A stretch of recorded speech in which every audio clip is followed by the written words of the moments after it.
Next topic है आपका current electricity में इलेक्ट्रिकल एनर्जी एंड पावर। अब इलेक्ट्रिकल एनर्जी यही वन आप क्लास 10th में भी पढ़ चुके हो। क्या था? एनर्जी किसके इक्वल होता है? वर्क डन के। Energy is equals to work done.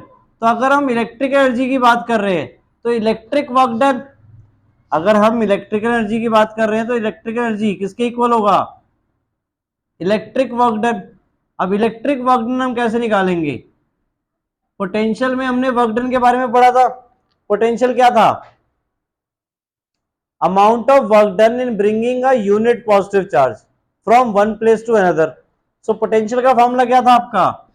W by Q। तो वहां से वर्क डन हम क्या डिफाइन कर सकते हैं? W equals to V Q. और ये कौन सा वर्क डन है? इलेक्ट्रिकल वर्क डन है, क्योंकि इलेक्ट्रिकल की टर्म्स में गिवन है charge and potential. Clear? So electric work done हमारा क्या हो गया? V into Q. सो वो किसके इक्वल हो गया? एनर्जी के। ठीक है, अगर हमारा सपोज चार्ज चेंज हो रहा है जो हम ला रहे हैं, सो V डेल्टा क्यू भी हम इसे डिनोट कर सकते हैं। क्लियर? और एनर्जी को किससे डिनोट करते हैं? डेल्टा यू से, क्योंकि ये जो एनर्जी है वो उसके अंदर स्टोर्ड हो जाएगी। ठीक है, so that is delta U equals to V delta Q. ये हो गया आपका फॉर्मूला। अब इससे तीन फॉर्मूले आपने याद करो क्लास 10th में बनाए थे। क्या क्या थे? अगर हम v की जगह आई आर पुट कर दें, ठीक है, v की जगह आई आर और डेल्टा q की जगह क्या पुट कर सकते हैं? अब q का फॉर्मूला याद करो करंट की टर्म्स में। I इक्वल्स टू आप सबने पढ़ा है क्या होता है? q by T. So q equals to I T. ठीक है, सो यहां पे क्या फॉर्मूला बन जाएगा? I R into I T. So finally I square R T. ये हो गया आपका फॉर्मूला डेल्टा यू एनर्जी का, एक फॉर्मूला। ठीक है, वहां पे एच होता था। क्यों? कि अगर सपोज हमारी जो इलेक्ट्रिक एनर्जी है वो टोटली हीटिंग इफेक्ट प्रोड्यूस कर रही है, तब हम बताएंगे कि हीटिंग एनर्जी इतनी प्रोड्यूस हो रही है, यानी this equals to H if the appliance is converting all of its energy into heating energy. Clear? जैसे गीजर हो गया, ओवन हो गया, उसको आप जितनी भी इलेक्ट्रिक एनर्जी दे रहे हो वो हीट एनर्जी में कर रहा है। बट ट्यूबलाइट्स हो गए, फैंस हो गए, ये सारी एनर्जी हीट एनर्जी में कन्वर्ट नहीं कर रहा। क्लियर? ना और क्या हो सकता है अब इसमें फर्दर?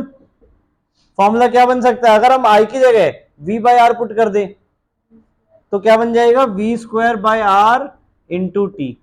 और फर्दर वी आई टी भी बन सकता है। अब यहां पे देखो डेल्टा क्यू की जगह हमने आई टी पुट कर दिया, तो वी इंटू आई टी। तो ये तीन फॉर्मूले थे आपके, ठीक है, इलेक्ट्रिक एनर्जी के। और अगर आपकी सारी इलेक्ट्रिक एनर्जी हीट एनर्जी में कन्वर्ट हो रही है तो आप उसको H रेफर कर दोगे, और H equals to I square R T. इस वाले फॉर्मूले को हम क्या नाम देते थे याद करो? Joule's law of heating. Clear? कि आपकी जो हीट प्रोड्यूस होगी वो डायरेक्टली प्रोपोर्शनल होगी square of the amount of current. Directly proportional होगी to the resistance and directly proportional to the time for which current is flown through it या current is drawn from it. ठीक है, clear ये point? Now ऐसे unit क्या होगी energy के लिए? जूल, जो कि वर्क डन की भी वही है। क्लियर? एनर्जी और वर्क डन हमने पढ़ा हुआ है ना लास्ट ईयर भी, ऐसा यूनिट सेम रहती है एनर्जी और वर्क डन की। क्लियर? नाउ इसमें और कुछ चीज। अब एक पॉइंट देखो, आपने याद करो क्लास 10th में ही पढ़ा होगा, हम एलॉयज यूज करते हैं हीटिंग एलिमेंट के लिए। क्यों? एलॉय की जो रेजिस्टिविटी होती है एक तो वो ज्यादा होती है as compare to constituent metals. दूसरा सबसे इंपॉर्टेंट रीजन, ऑक्सीडाइज नहीं होते। ये दो रीजन आपने क्लास 10th में पढ़े थे। तीसरा रीजन क्या है? एलॉयज आपके, ये लास्ट क्लास में भी हमने डिस्कस किया था, एलॉयज की रेजिस्टिविटी विद टेम्परेचर ज्यादा चेंज नहीं होती। मेटल्स की रेजिस्टिविटी चेंज हो जाती है विद इंक्रीज इन टेम्परेचर।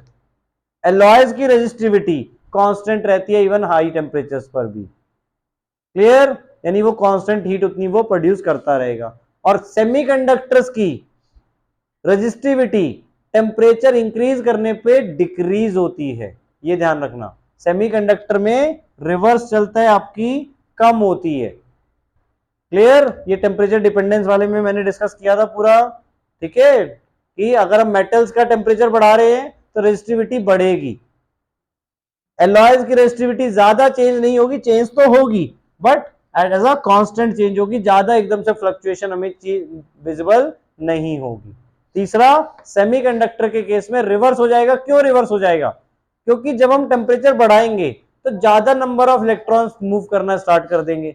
अब ज्यादा नंबर ऑफ इलेक्ट्रॉन्स मूव करेंगे तो कंडक्टिविटी बढ़ जाएगी rather देन रेजिस्टिविटी। तो रेजिस्टिविटी कंडक्टिविटी का रेसिप्रोकल, तो वो डिक्रीज हो जाएगी। क्लियर हो गया? नाउ तीनों फॉर्मूले। अब इसी से अगर हम बात करें पावर, पावर याद करो, ये भी आपने इवन क्लास 10 में पढ़ा था। Power equals to work done upon time. कितना वर्क डन कर रहे हैं पर यूनिट टाइम। पावरफुल अब जैसे बोलते हैं तो जो ज्यादा काम कर सकता है इन अ गिवन टाइम। क्लियर? तो फॉर्मूला क्या बन जाएगा अब इसमें, तीनों को अगर हम टीटी से डिवाइड कर दे तो I square R V square by R या वी आई।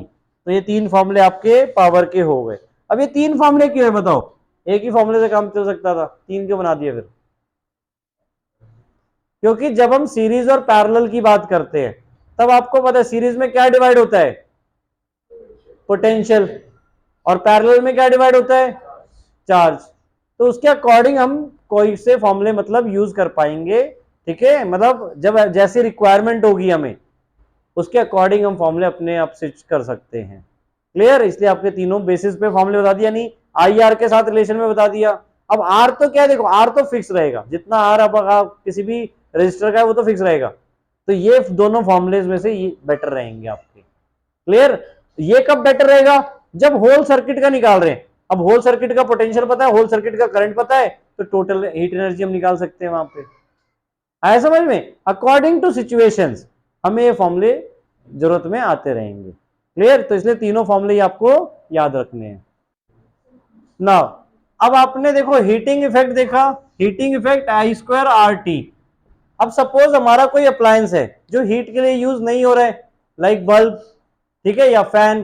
तो कोई भी अप्लायंस आपने देखा होगा क्या होता है, वो हीट तो हो ही जाता है, आफ्टर सम यूसेज वो हीट अप हो जाता है। तो वो हीट कहाँ जाती है, एटमॉस्फेयर में।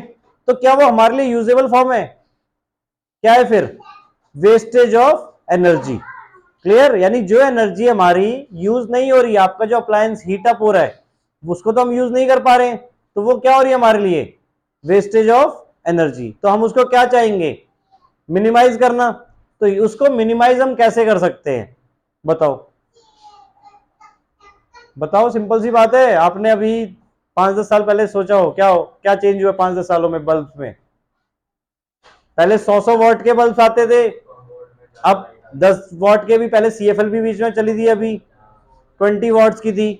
क्लियर? तो वो क्या चेंज किया गया था, मतलब कि 100 वॉट का जो बल्ब होता है और इवन 20 वॉट की अगर सीएफएल देखोगे, दोनों लाइट सेम अमाउंट की देंगे, ठीक है, बट वो हीट ज्यादा हो जाता था, हमें टंगस्टन को ज्यादा हीट करना पड़ता था।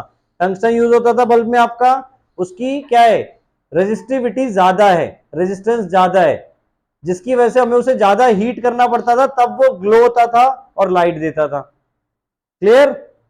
आया समझ में? तो हमें उसे हीट करना पड़ता था, तो वहां पे हमारी एनर्जी क्या होती थी, ज्यादा यूज्ड अप हो जाती थी, वेस्ट हो जाती थी एक तरीके से, क्योंकि हीट करके हमें हीट तो मिलनी नहीं है उसकी। क्लियर? बट सीएफएल वगैरह में क्या चेंज हो गया कि अब वो सिर्फ लाइट एनर्जी ही आपकी प्रोड्यूस कर रहे हैं, तो जितना अमाउंट ऑफ हीट वहां पे वेस्ट हो रहा था वो हमारा मिनिमाइज हो गया। क्लियर? तो इस तरीके से तो लैंप्स में अब फर्दर और क्या आ गए, एलईडीज।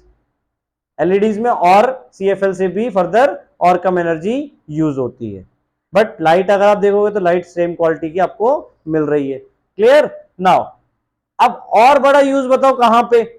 आप सबने ट्रांसमिशन केबल्स देखे हैं, ठीक है, इलेक्ट्रिसिटी ट्रांसमिट की जाती है one city to another city.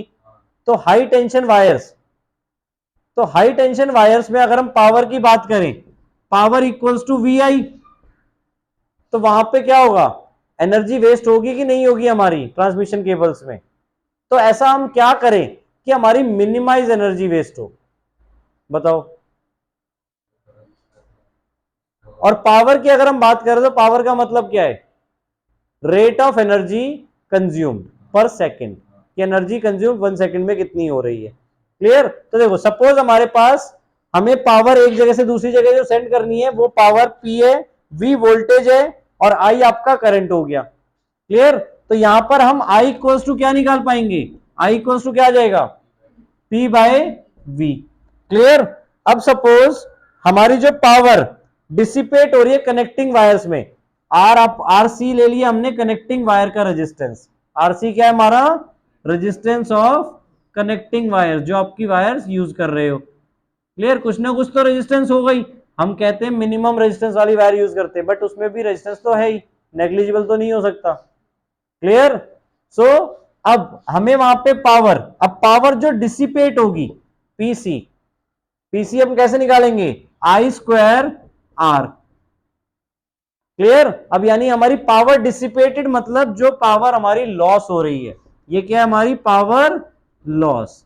Power loss मतलब कि एनर्जी पर सेकंड कितनी लॉस्ट हो रही है, वेस्ट हो रही है। क्लियर। तो हम ये मिनिमाइज कैसे कर सकते हैं, आई स्क्वायर आर फॉर्मूला क्लियर है पावर का ना। सो आई की वैल्यू यहां से हम डालेंगे तो क्या आ जाएगा, P square by V square R C. तो पीसी हमारा यानी पावर जो डिसिपेट हो रहा है वो इस बेसिस पे निकाला जा सकता है, मतलब जो पावर हम सेंड कर रहे हैं। क्लियर। और पोटेंशियल, तो पावर लॉस हमें क्या करना है, कम करवाना है। आरसी हम चेंज कर सकते हैं क्या, बस उतना हद तक चेंज कर सकते हैं कि जो हम वायर्स यूज कर रहे हैं वो कम से कम रेजिस्टेंस वाली यूज करें। क्लियर। पावर तो हम मिनिमाइज नहीं कर सकते क्योंकि पावर तो हमें बढ़ानी है, भेजनी है ज्यादा। तो क्या मिनिमाइज कर सकते हैं, क्या चेंजेस कर सकते हैं हम, वी। तो अब वी के रिस्पेक्ट में कैसे है, ये is inversely proportional to V square. तो वी को क्या करें, बढ़ा दें। अगर वी ज्यादा होगा, if V is high PC is less. Clear. तो आपके जो हाई टेंशन वायर्स जो बोले जाते हैं वो इसीलिए बोले जाते हैं, किस लिए, कि उसमें ज्यादा पोटेंशियल होता है। क्लियर। ये हम फर्दर चैप्टर 6 और 7 में भी पढ़ेंगे इलेक्ट्रोमैग्नेटिक इंडक्शन में, कि आपके जो हाई टेंशन वायर्स होते हैं, ट्रांसफॉर्मर्स होते हैं। अब ट्रांसफॉर्मर का क्या रोल है बताओ, जहां से बिजली निकलती है, ट्रांसफॉर्मर, ट्रांसफॉर्मर नाम से समझो, ट्रांसफॉर्म करना, कि वो क्या करता है, ध्यान से सुनो उसका नेम भी बेटा प्रॉपर। ये चीज क्लियर हो गई कि अगर हमें लॉन्ग डिस्टेंस ट्रांसमिशन करना है तो पोटेंशियल हाई रखना होगा। बट आप सबको पता है घरों में कितना पोटेंशियल आता है, आप सबके घरों में कितना पोटेंशियल आता है, 220 वोल्ट। देखते नहीं हो उसे, मेजर करते हैं, हाँ 220 वोल्ट। क्लियर। बट अगर कभी किसी हाई टेंशन वायर्स के पास में जाओगे या टावर लगा आपको मिलेगा तो वहां पे आपको जनरली 11,000 वोल्ट या 22,000 वोल्ट लिखा मिलेगा। क्लियर। या इवन आपके घरों के आसपास जो देख रहा होगा आपने 11 केवीए लिखा होता है। केवीए का मतलब वही किलोवाट, 11 किलोवाट आपका फर्दर मतलब पोटेंशियल है और पर एम्पियर बेसिकली। ठीक है, आया समझ में। सो बट हमारे घरों में क्या चाहिए, कितना पोटेंशियल चाहिए, 220। तो फिर कैसे चेंज होता है, वही उसी काम के लिए क्या है, ट्रांसफॉर्मर। आप सबने इलेक्ट्रोमैग्नेटिक इंडक्शन पढ़ा था, एक कॉइल से दूसरी कॉइल को इंड्यूस करना। तो ट्रांसफॉर्मर में डायरेक्ट करंट नहीं जाता है, ट्रांसफॉर्मर में इंड्यूस करंट प्रोड्यूस होता है आपका। क्लियर। दो कॉइल्स होती हैं, वो आप फर्दर डिटेल में 6 चैप्टर में पढ़ेंगे। ठीक है, अभी सिंपली आपका ट्रांसफॉर्मर का रोल क्लियर हुआ, वो आपकी पोटेंशियल को चेंज करता है और फिर आपको वो सप्लाई करता है। क्लियर। डिस्ट्रीब्यूट नहीं करता, उस मतलब वो डिवाइड नहीं करता है, आपको पोटेंशियल डिक्रीज करता है और फिर आपके घरों में पहुंचाता है। तो दो टाइप के ट्रांसफार्मर होते हैं, कौन कौन से हो सकते हैं बताओ, एक पोटेंशियल बढ़ाने के लिए और दूसरा पोटेंशियल कम करने के लिए। बढ़ाने वाला कहां यूज होगा, जहां पर आपकी इलेक्ट्रिसिटी प्रोड्यूस हो रही है, ट्रांसमिशन वायर्स में जाने से पहले। यानी सपोज कोई स्टेशन है आपका, थर्मल पावर स्टेशन जो भी, क्लियर, वहां से इलेक्ट्रिसिटी प्रोड्यूस हो रही है तो वहां तो नॉर्मल पोटेंशियल पे प्रोड्यूस होगी। बट हमें ट्रांसमिशन वायर्स में क्या करना है, वी हाई रखना है। तो वहां पे हम स्टेप अप ट्रांसफार्मर यूज करेंगे जो पोटेंशियल को बढ़ा देगा। फिर वो आपकी कॉलोनी तक आ जाएगा। इवन कॉलोनीज में भी आप देखोगे दो टाइप के ट्रांसफार्मर होते हैं, एक मेन सबस्टेशन होता है और फर्दर उसके बाद आपके ट्रांसफार्मर्स होते हैं। क्लियर? तो वो पहले थोड़ा डिक्रीज करवाएगा, 11,000 से सपोज 1000 वोल्ट में कन्वर्ट कर दिया या 5000 जो भी, और फर्दर दूसरा ट्रांसफार्मर फिर उसे 220 वोल्ट में कन्वर्ट करेगा और आपके घरों में सेंड करेगा। क्लियर? आगे समझ में? तो ये दो ट्रांसफर स्टेप डाउन वाले हो जाएंगे और एक हो गया स्टेप अप वाला। क्लियर हो गया? ट्रांसफार्मर का रोल भी किसी को बता दोगे ना आप कि ट्रांसफार्मर क्यों लगा है, कैसे काम करता है? अपने आप बता। हाँ, बस ट्रांसफॉर्म करना पोटेंशियल को। क्लियर? अब इसमें ये बताओ, चलो ये चीज तो आपने देख ली कि पोटेंशियल हाई होगा तो पावर लेस होगा। अब करंट, करंट क्या होगा, ज्यादा होगा कि कम होगा पोटेंशियल बढ़ाने पे? यहां पे ओम्स लॉ नहीं यूज होगा आपका। यहां पे अगर आप जब पोटेंशियल बढ़ाओगे तो करंट कम हो जाएगा, पोटेंशियल बढ़ाएंगे तो करंट कम हो जाएगा, और जब यहां पे पोटेंशियल कम करेंगे तो करंट ज्यादा हो जाएगा। ठीक है? ये हम फर्दर उसमें पढ़ेंगे डिटेल में, इस बेसिस पे देखो। पावर आपका कांस्टेंट है ना, power equals to V I. Clear? तो आई क्या हो गया, पावर अपॉन वी। आपका पावर कांस्टेंट है, वी बढ़ाओगे तो करंट क्या हो जाएगा, कम हो जाएगा, और जब वी बढ़ाएंगे तो करंट कम हो जाएगा, मतलब वी कम करेंगे तो करंट ज्यादा हो जाएगा। क्लियर हुआ ये दोनों पॉइंट्स? नेक्स्ट टॉपिक है आपका cells, EMF and internal resistance. अब सेल आप सबको पता है क्या होता है, केमिस्ट्री में पढ़ा ना, इलेक्ट्रोलाइट, कुछ ना कुछ केमिकल फील्ड होते हैं उनके अंदर। ठीक है? अगर हम एक सर्किट बनाएं तो ये सेल हो गया। ठीक है? एक सेल की बात कर रहे हैं, चलो पॉजिटिव नेगेटिव, ये रेजिस्टेंस आपका, नाउ ये स्विच, ये सेल हो गया। ठीक है? और ये रेजिस्टेंस। ठीक है? नाउ अब करंट फ्लो होगा इसमें। ठीक है? अब जो हम पोटेंशियल डिफरेंस की बात करते हैं वो क्या है, हम जो पोटेंशियल डिफरेंस अभी तक बात करते आए हैं क्लास 10 से, दैट इज पोटेंशियल डिफरेंस हम सर्किट का मेजर करते हैं कि सर्किट में कितना पोटेंशियल डिफरेंस है। अगर हमें निकालना है तो हम रेजिस्टेंस के पैरेलल वोल्टमीटर को यूज कर लेते हैं और वहां पे पोटेंशियल डिफरेंस मेजर कर लेते हैं। क्लियर? तो ईएमएफ का मतलब क्या है? अब देखो, आप सपोज मार्केट से 1.5 वोल्ट का सेल लेके आए। ठीक है? 1.5 वोल्ट रेटिंग्स लिखी होती हैं जो भी आप सेल लाते हो। ठीक है? तो 1.5 वोल्ट उसका क्या है, ये उसका ईएमएफ है। EMF stands for electromotive force, कि मैक्सिमम फोर्स वो कितनी जनरेट कर सकता है इलेक्ट्रॉन्स को मूव करवाने के लिए, मैक्सिमम फोर्स। क्लियर? अब यहां पे आपने पोटेंशियल मेजर किया तो ये 1.3 आ गया सपोज, तो ये कम है ज्यादा है?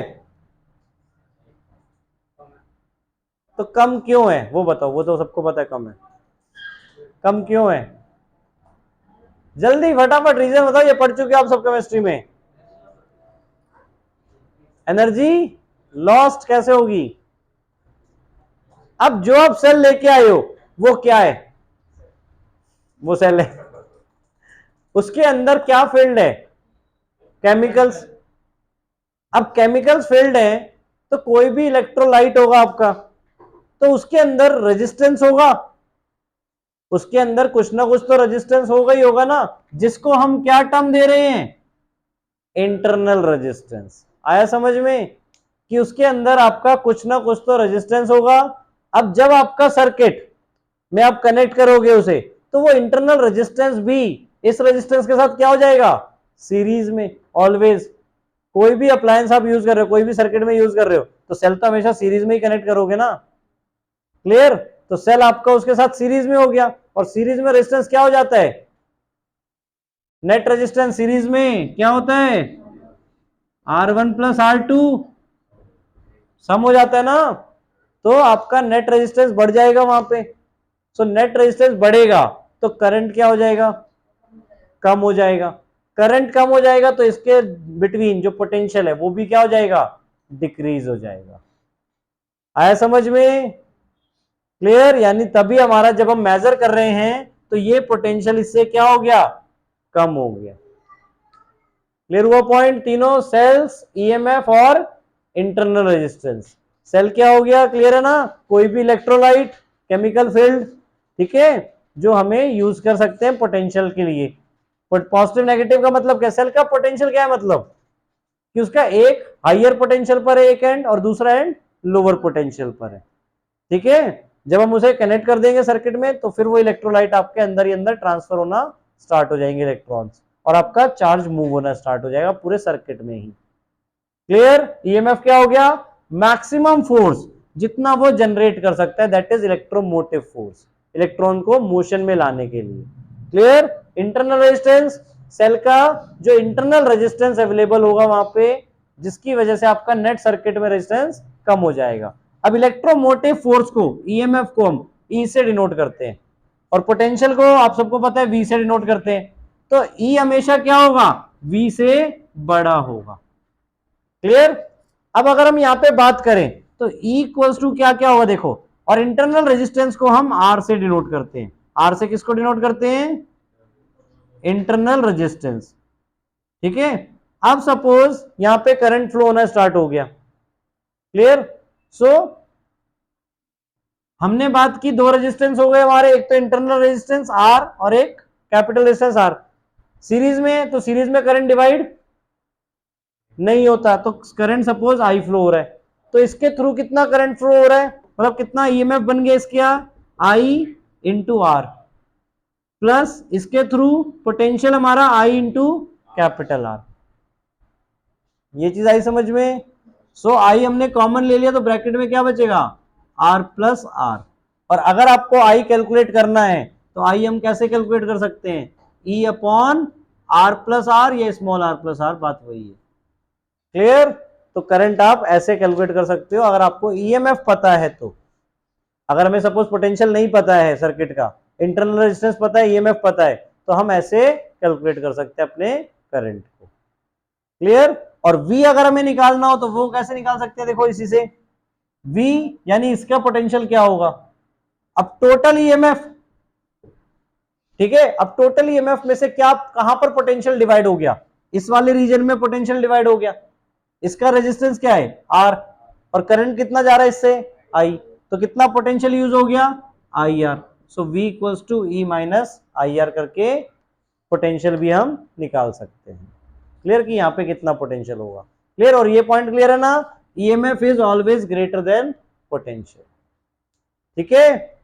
डिफरेंस क्या है अब इलेक्ट्रोमोटिव फोर्स और पोटेंशियल में, इलेक्ट्रोमोटिव फोर्स हम तब भी फाइंड कर सकते हैं जब आपका सर्किट क्लोज्ड है।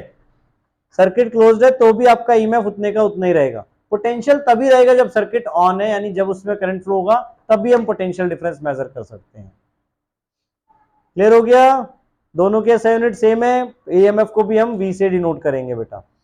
ठीक है, मीनिंग्स में डिफरेंट है, चीजें वही है। Electromotive force is the maximum force. अब मान लो इसका इंटरनल रेजिस्टेंस हम बिल्कुल जीरो कर दें तो जितना ईएमएफ होगा उतना ही V बन जाएगा फिर आपका। क्लियर। कई बार ऐसा भी हो सकता है कि मान लो अभी तक जो आप करके आए हो वो यही करते आए हो, V इक्वल्स टू IR हो जाता था सीधा सीधा। क्लियर। ताकि हम मतलब सेल का सीधे पोटेंशियल यूज कर लिया करते थे न्यूमेरिकल्स में, तब वहां पर हम आर को नेग्लिजिबल मानते थे बेसिकली। ठीक है, बट अब इसका रोल अब आएगा आपको फर्दर क्वेश्चंस में। ठीक है।